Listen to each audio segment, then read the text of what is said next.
warahmatullahi wabarakatuh. Waalaikumsalam warahmatullahi wabarakatuh. Kita langsung aja pada kesempatan pada sore hari ini.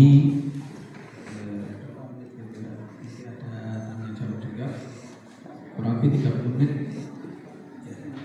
Baik, dalam kesempatan ini Dr. Kukuh akan sebagai anggota Dewan dari fraksi PKS untuk Provinsi DPRD tingkat 1 Provinsi Jawa Timur akan menyampaikan orasinya, dan selama kurang lebih 30 menit, kemudian 10 menitnya nanti tanya jawab, atau mungkin ditambah mungkin ya, selama kurang lebih 20 menit orasi, kemudian 20 menit untuk dialog atau tanya jawab. Baik, untuk itu kami persilakan Dr. Kukuh untuk menyampaikan orasinya, dan para hadirin hadirat untuk menyimak dengan seksama dan menyiapkan kalau nanti ada ide, ada harapan ke wakil rakyat kita atau pertanyaan, monggo disiapkan, nanti ditanyakan. Baik, demikian saya persilakan yang terhormat Dr. Kukuh untuk menyampaikan orasinya. Baik, izin saya berdiri. Bapak sekalian, masih semangat? Baik, bismillahirrahmanirrahim. Assalamualaikum warahmatullahi wabarakatuh. Waalaikumsalam warahmatullahi wabarakatuh. Pertama-tama tentu yang kami hormati dan kami banggakan Ustaz Haji Imam Rofi'i selaku Ketua DPC PKS Kecamatan Karangploso. Kita beri aplaus buat beliau. Kita doakan beserta jajaran DPC PKS Karangploso, dan yang tidak kalah kami hormati dan kami banggakan seluruh jajaran pengurus di DPC PKS Karangploso, para ustadz, para ustadzah, para sepuh bini sepuh, para tokoh masyarakat, Pak RT, Pak RW, Pak Kasun, dan sinten kimawon ingkang sampun rawuh ing wekdal sonten menika. Mugi-mugi keberkahan dan kebaikan senantiasa terlimpah dumateng panjenengan sedaya. Amin. Bapak Ibu sekalian, beberapa waktu yang lalu saya pernah ke sini dan saya sudah sempat menceritakan tentang apa sih sebenarnya fungsi dari seorang anggota dewan. Di negara kita yang demokrasi seperti sekarang ini, di Indonesia itu kan menganut sistem demokrasi. Kita kenal ada sebuah istilah di dalam tata kelola penyelenggaraan negara yang disebut dengan trias politika. Trias politika itu apa? Ada legislatif, ada eksekutif, ada yudikatif. Yang ketiga, fungsi penyelenggara negara ini memiliki peran, fungsi, tugas yang berbeda satu dengan yang lainnya.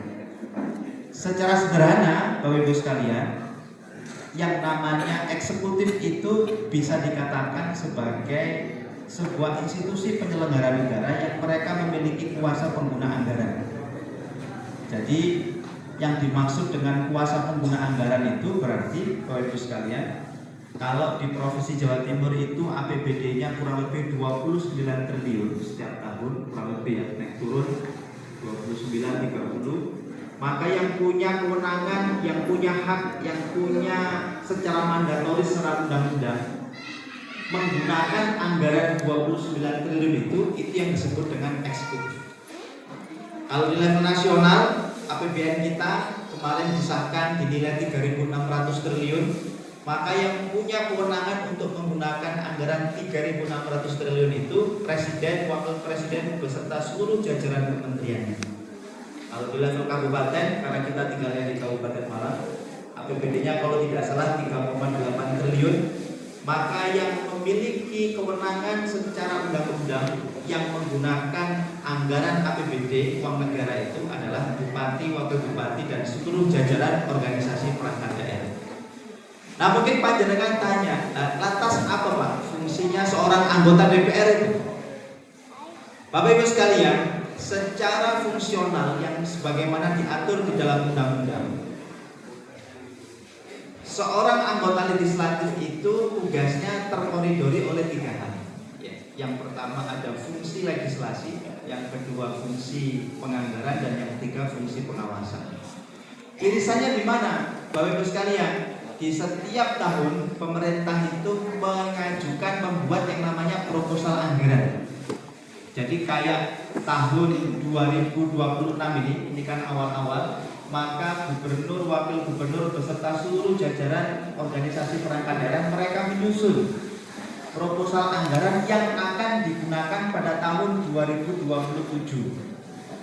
Asal muasalnya dari mana, Pak? Salah satu asal muasalnya adalah dari aspirasinya masyarakat. Makanya kita anggota dewan ini secara mandatori undang-undang kemudian diberikan ruang untuk melakukan penyerapan aspirasi.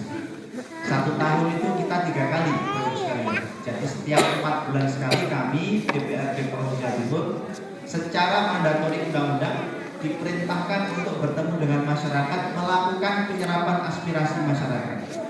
Yang salah satu fungsi dari penyerapan aspirasi masyarakat tadi itu adalah untuk memberikan input, memberikan masukan ya, kepada pemerintah dalam hal ini eksekutif, supaya program-program yang mereka gagas, program-program yang sudah dibuat oleh mereka, yang dituangkan di dalam proposal anggaran tadi itu sesuai dengan kebutuhan masyarakat, sesuai dengan kebutuhan masyarakat. Nah, disitulah fungsinya.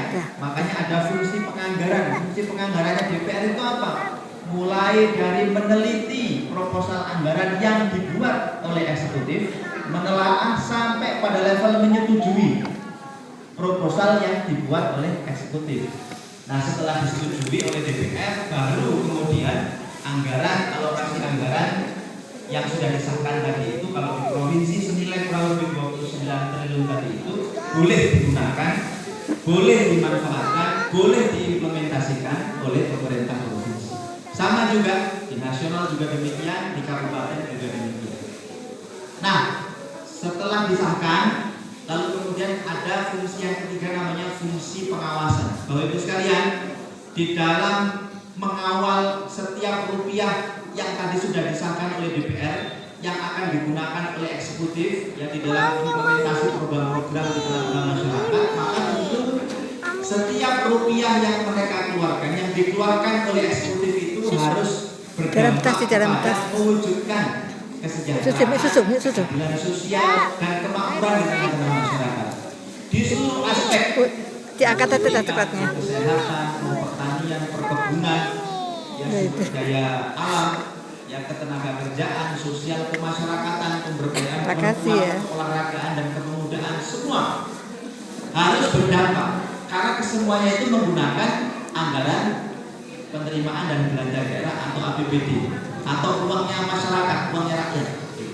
Maka setiap rupiah harus dipertanggungjawabkan. Nah, fungsi pengawasan tadi itu saya yang kebetulan hari ini bertugas di DPRD Provinsi Jawa Timur memastikan, melakukan proses pengawasan apakah dari setiap instansi, dari setiap OPD, dari perjalanan pemerintahan Provinsi Jawa Timur tersebut sudah digunakan sesuai dengan proposal yang mereka ajukan. Misalkan ya, Bapak Ibu sekalian, tahun 2026 ini, tahun 2026 ini pemerintah Provinsi Jawa Timur itu secara postur anggaran yang paling besar itu di aspek pendidikan. Ada 9,8 triliun anggaran APBD Provinsi Jawa Timur yang digunakan untuk di dunia pendidikan.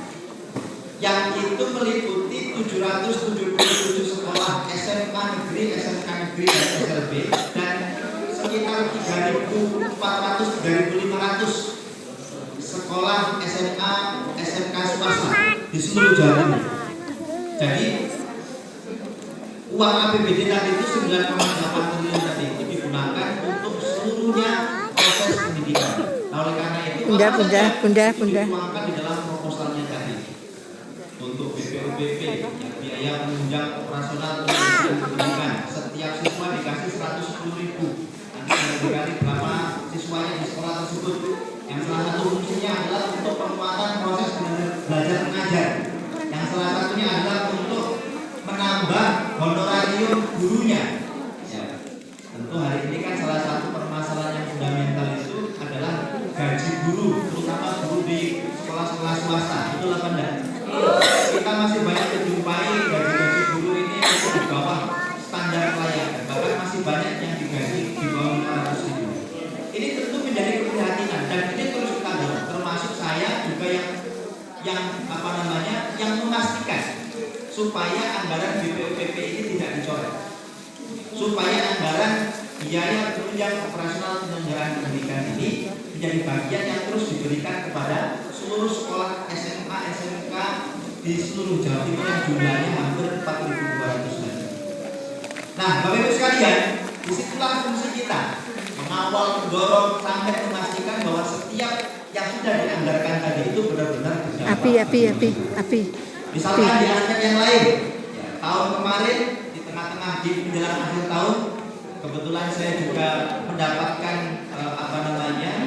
peluang untuk memberikan advokasi pemberian beasiswa bagi anak SMA SMK di Kabupaten Malang. Alhamdulillah kemarin ada kurang lebih 1.300 anak-anak SMA SMK dari keluarga prasejahtera, dari keluarga prasejahtera yang mereka mendapatkan beasiswa per 1 juta. 1 juta satu anak. Nah ini luar biasa. Ini juga bagian dari program advokasi yang kita berikan. Termasuk kemarin di menjelang akhir tahun kita juga mengadvokasi ada kurang lebih 600 keluarga penerima PKH, penerima program keluarga harapan yang mereka juga kemarin kita advokasi untuk mendapatkan bantuan modal usaha, yang masing-masing mendapatkan 3 juta rupiah. Dan banyak program yang lainnya, termasuk juga ini sudah tahun ketiga kami mengadvokasi kurang lebih antara 50 sampai 90 anak-anak yang mendapatkan beasiswa untuk kuliah, KIP kuliah. Tahun kemarin kita alhamdulillah 90-an anak kita bantu ya, dibiayai kuliahnya gratis dari negara, dari masuk sampai lulus dari sarjana, dan insya Allah tahun ini juga demikian. Dan syaratnya memang hari ini Bapak Ibu sekalian, pemerintah itu sedang mengubah skema penyaluran bantuan. Kalau dulu penyaluran bantuan itu berdasarkan DTKS, data yang diinput, yang diolah, yang diusulkan dari level pemerintahan paling bawah, dari desa, dari kelurahan, diusulkan sampai di level pusat, lalu data itu digunakan untuk menyalurkan bantuan PKH, BPJS, PIP, KIP, semuanya, BLT, termasuk bantuan pangan, PKH dan seterusnya. Hari ini, Bapak Ibu sekalian, paling tidak semenjak bergantinya era Presiden Pak Prabowo Subianto, pemerintah ini sedang melakukan perapian data menggunakan data tunggal. Makanya kita kenal sekarang ada data tunggal sosial ekonomi nasional atau DTSEN. Apa itu Pak DTSEN? DTSEN itu data tunggal yang merekam seluruh profil masyarakat Indonesia yang membaginya menjadi desil-desil. Mungkin panjenengan sudah mulai mengerti, mulai dengar desil-desil. Kamu nanti mirip apa dereng? Kamu desil-desil itu mencerminkan mencerminkan berada di mana standar atau kemudian posisi kesejahteraan masyarakat tersebut. Mereka yang mendapatkan bantuan, mereka yang mendapatkan intervensi pemberdayaan dari pemerintah, bantuan-bantuan dari pemerintah adalah mereka yang berasal dari desil 1 sampai desil 4. Kalau mereka berada di desil 6 sampai 10 itu bisa dipastikan tidak akan mendapatkan bantuan. Makanya sekarang sedang terjadi gejolak agak semrawut. Yang dulu biasanya dapat PKH karena dia di sistemnya di desa itu masuk desil 6 maka nggak dapat PKH. Kemarin hampir banyak sekali tiba-tiba orang yang sebelumnya itu BPJS-nya aktif bisa digunakan, tiba-tiba nggak bisa digunakan karena ternyata BPJS-nya setelah dicek orang ini masuk di desil 6, desil 7, padahal secara faktual memang benar-benar nggak mampu. Nah, hari ini terjadi yang namanya, hari ini sedang berproses namanya ground checking, Bapak Ibu sekalian. Ground checking itu apa? Ground checking itu adalah proses verifikasi lapangan. Kalau ditemukan di tengah-tengah panjenengan, di tengah-tengah masyarakat ini, kok ada orang yang sebenarnya dia ini layak untuk mendapatkan bantuan tetapi tidak dapat bantuan, atau sebaliknya orang yang seharusnya tidak dapat bantuan tetapi kok dapat bantuan, maka panjenengan bisa melaporkan kepada pihak pemerintah di level paling bawah di desa, atau bisa langsung ke kecamatan Untuk apa? Untuk diturunkan hasilnya supaya bisa mendapatkan bantuan tadi itu. Karena memang sekarang semua bantuan dari pemerintah itu berdasarkan hasil tadi. Termasuk tadi yang saya sebutkan, program KIP kuliah itu harus berasal dari keluarga desil 1 sampai desil 6. Nah mungkin ada pertanyaan, Pak, itu nggak bisa mendapatkan rekom dari panjenengan? Ya. Khusus untuk yang saya bawa insya Allah bisa. Nanti panjenengan bisa komunikasi kalau misalkan ada di antara panjenengan ada putra putrinya atau tetangganya yang mau kuliah, ya, kemudian butuh intervensi KIP kuliah tadi itu, maka monggo nanti bisa komunikasi ke Ustadz Imam Rofi'i selaku ketua BPC, nanti bisa di apa namanya datanya dikumpulkan, nanti akan dibantu oleh tim saya untuk diarahkan ke kampus. Nah itu yang ketiga Bapak Ibu sekalian. Nah tentu dalam proses perjalanan saya di dalam mengemban amanah sebagai wakil panjenengan di DPRD Provinsi Jawa Timur, ada banyak sekali cerita, ada banyak sekali program-program termasuk dalam proses menjalankan fungsi legislasi, penganggaran, pengawasan yang sudah kita lakukan. Secara definitif semuanya kita rekam, semuanya kita sampaikan sebagai bentuk pertanggungjawaban saya. Ada di saluran atau di channel. Makanya tadi panjenengan ketika masuk diminta untuk scan barcode. Itu adalah salah satu upaya saya supaya panjenengan tahu ya bahwa apa sih kerjanya. Ini maaf ya nggak bantuin. Apa yang sudah dilakukan, semua informasi terkait dengan kegiatan yang saya lakukan, saya tuangkan di saluran MBI. Termasuk saya juga punya satu platform, Bapak Ibu sekalian. Yuk kemana? Makasih Mbak.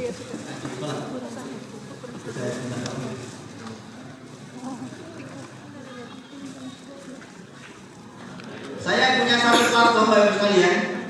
Kalau panjenengan ngasih HP bisa dibuka HP-nya. Bisa dibuka HP-nya, dibuka Google, ketik nama saya. Ya kan? Bisa disimulasikan. Ya.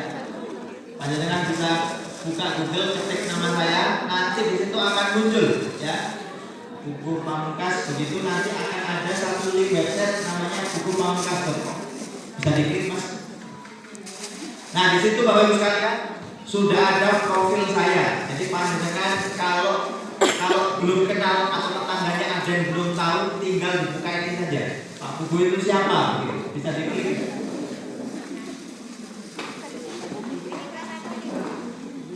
Ya, ini profil saya. Lanjut ke bawah. Termasuk riwayat pendidikan saya. Ada kan di situ? Harusnya diklik profil. Ya. Turun ke bawah.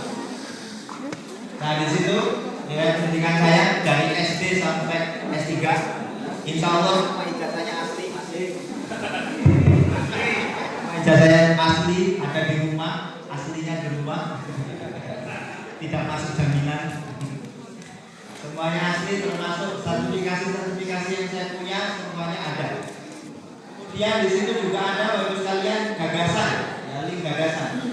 Di sini semua ada tulisan-tulisan saya. Kalau tadi disebutkan oleh Pak Samsudin, Pak Bugoni aktif menulis, saya termasuk yang aktif menulis. Hampir setiap hari saya menulis, baik di website saya ataupun di sosial media saya.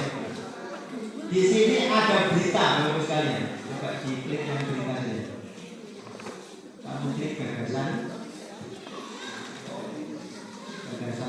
Ya, berita. Nah, di sini ada banyak berita terkait dengan penyikapan isu yang saya lakukan sebagai salah satu kewajiban saya untuk menjalankan 3 fungsi tadi itu, fungsi legislasi, fungsi penganggaran, dan fungsi pengawasan. Ya misalkan ini kemarin saya menyikapi tentang satu isu terkait dengan LGBT. Panjenengan tahu nggak? Di Malang ini ternyata kita ini salah satu kabupaten, salah satu daerah dengan tingkat LGBT yang cukup tinggi. Panjenengan tahu LGBT kan? Tahu. Tahu Nabi Lut? Ya, penyimpangan seksual. Ya, dan ini luar biasa Bapak Ibu sekalian. LGBT itu bukan bawaan lahir, enggak. Bukan genetik, enggak. LGBT itu ditularkan lewat interaksi sosial. Makanya panjenengan yang sekarang jadi orang tua wajib. Makanya saya mendorong juga mengapresiasi munculnya Perpres tahun 2026 dari Presiden Prabowo Subianto yang menegaskan bahwa LGBT itu termasuk dari ancaman non militer. Itu betul.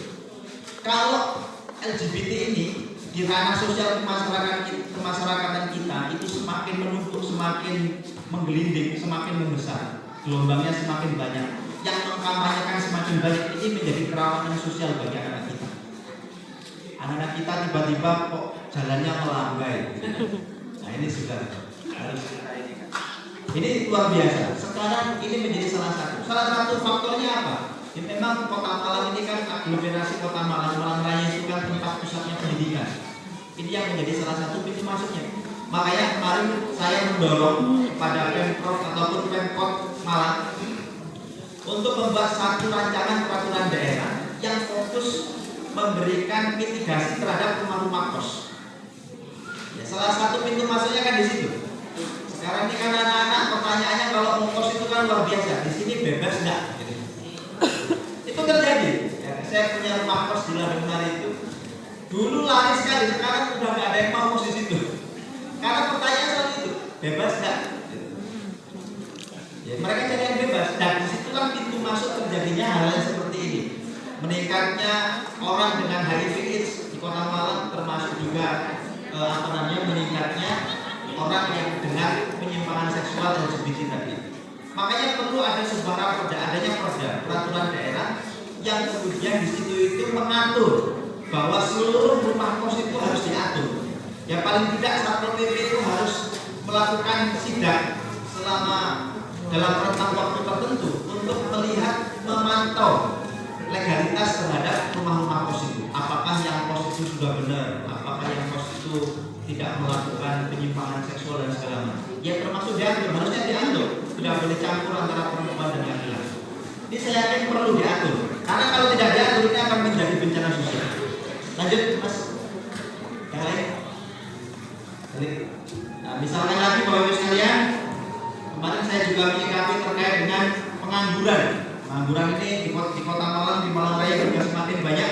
Di Jawa Timur apalagi ada setiap bulan itu beberapa perusahaan yang menyampaikan kepada dinas tenaga kerja yang akan tutup, ya pindah dan seterusnya, akan terjadi PHK. Situasi ekonomi sudah seperti ini, kemudian ada ancaman PHK. Ini tentu pemerintah harus hadir. Pemerintah provinsi itu punya 16 BLK, Balai Latihan Kerja. Maka kemarin saya mendorong meminta kepada kepala dinas supaya 16 BLK ini difungsikan dengan sebaik-baiknya sebagai solusi terhadap ancaman PHK, ancaman pengangguran. Lanjut, misalkan ada lagi agak bawah-bawah. Bisa agak bawah-bawah. Ini sama bedanya. Kita saja. Lanjut agak bawah-bawah.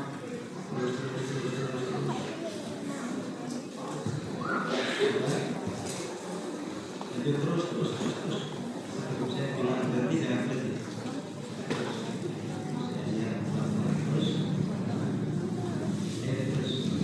Nah termasuk ini Bapak Ibu sekalian, di sektor pendidikan, Panjenengan tahu kan? Kita ini kan punya sekolah negeri 777 se-Jawa Timur. Setiap tahun lulusan SMP sederajat jumlahnya kurang lebih 600.000. Padahal daya tampung SMA, SMK negeri di Provinsi Jawa Timur itu cuma 200.000. Ada 60% anak-anak lulusan SMP yang itu tidak bisa ditampung di SMA, SMK negeri. Makanya kemarin saya memberikan salah satu rekomendasi kepada Pemprov Jatim, kepada Dinas Pendidikan, harus ada upaya untuk memberikan jalan keluar terhadap permasalahan ini. Hampir 400.000 anak-anak yang tidak tertampung di SMA negeri itu kan bukan salahnya dia, terus membuat itu kan salahnya pemerintah nggak nyiapin sekolahnya.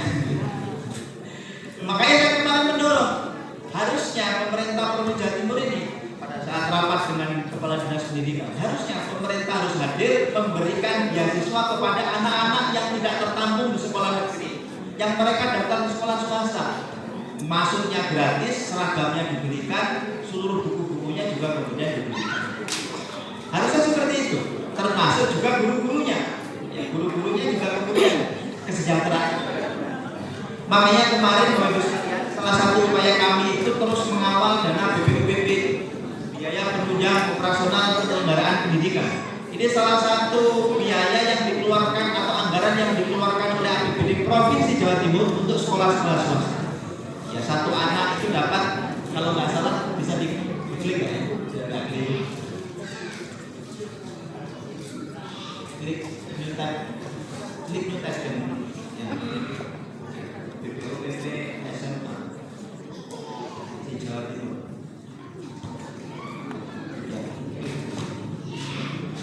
Agak ke atas. Kami ini kan berapa BPUPP.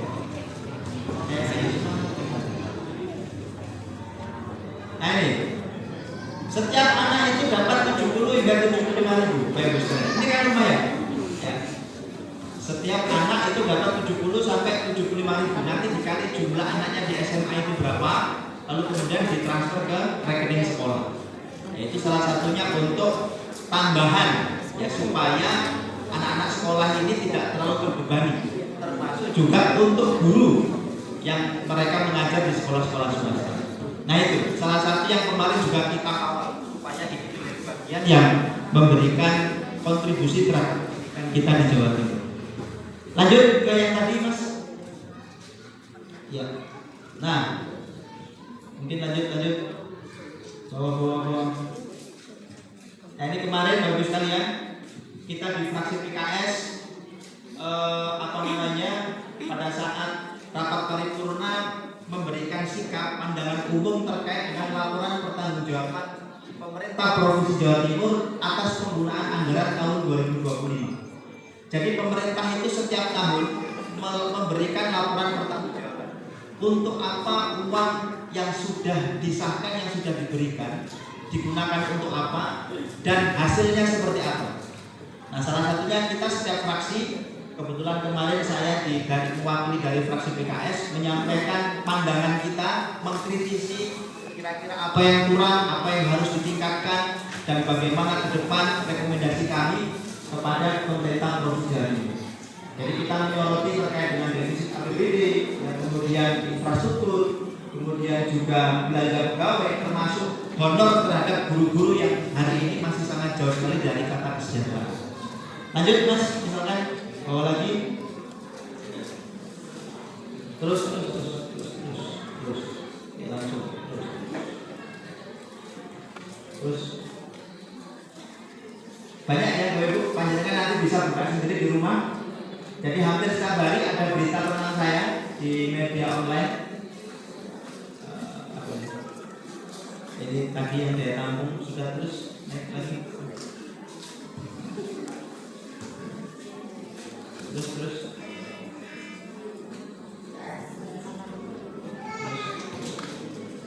Ini ya.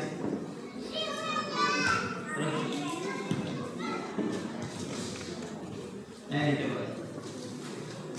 Kemiskinan ekstrim di Jawa Timur tinggal 0,29%. Coba klik. Bapak Ibu sekalian, salah satu keberhasilan Pemprov Jatim itu adalah menekan angka miskin ekstrim. Miskin ekstrim itu siapa? Miskin ekstrim itu adalah kalau dalam sudut pandang desil mereka yang berada di desil 1. Jadi untuk memenuhi kebutuhan dasarnya saja itu mereka tidak bisa.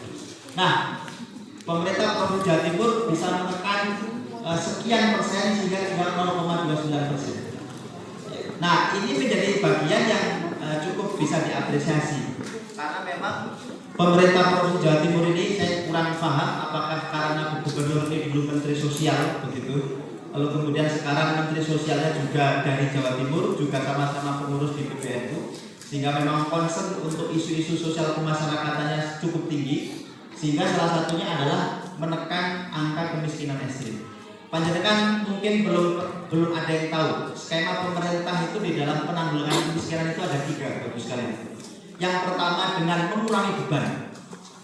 Jadi skema pemerintah itu dalam menanggulangi kemiskinan itu ada 3. Yang pertama dengan mengurangi beban hidup. Contohnya apa? Program mengurangi beban itu contohnya adalah program Keluarga Harapan, PKH. Ya, PKH. Makanya orang-orang yang masuk di dalam desil keluarga prasejahtera itu idealnya memang mereka harus ikut PKH.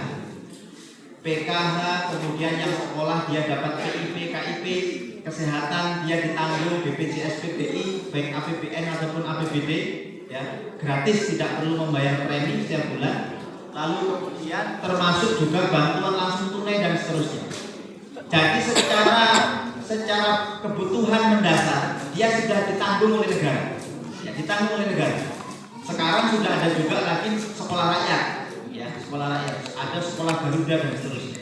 Ini juga bagian dari cara pemerintah di dalam proses penanggulangan kemiskinan untuk mengurangi beban.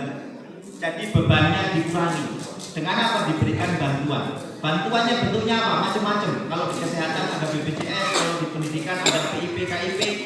Kalau kemudian di pangan ada bantuan pangan, ya. Kalau kemudian di di kebutuhan sehari-hari ada namanya PKH dan seterusnya. Nah, kemudian skema yang kedua di dalam penanggulangan kemiskinan adalah memberdayakan. Jadi setelah kemudian kebutuhan dasarnya itu bebannya dikurangi, juga kemudian diberdayakan. Diberdayakan dengan cara apa? Diberikan bantuan modal.